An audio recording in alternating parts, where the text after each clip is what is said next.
उत्तिष्ठ नरशार्दूल कर्तव्यं दैवमाह्निकम् उत्तिष्ठोत्तिष्ठ गोविन्द उत्तिष्ठ गरुडध्वज उत्तिष्ठ कमलाकान्त त्रैलोक्यं मङ्गलं कुरु उत्तिष्ठोत्तिष्ठ गोविन्द उत्तिष्ठ गरुडध्वज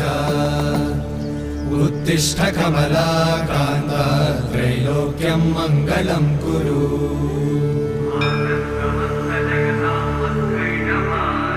मातः समस्त जगतां मधुकैटभारे वक्षो विहारिणि मनोहर दिव्यमूर्ते श्रीस्वामि निश्रित जनप्रिय दानशीले श्रीवेङ्कटे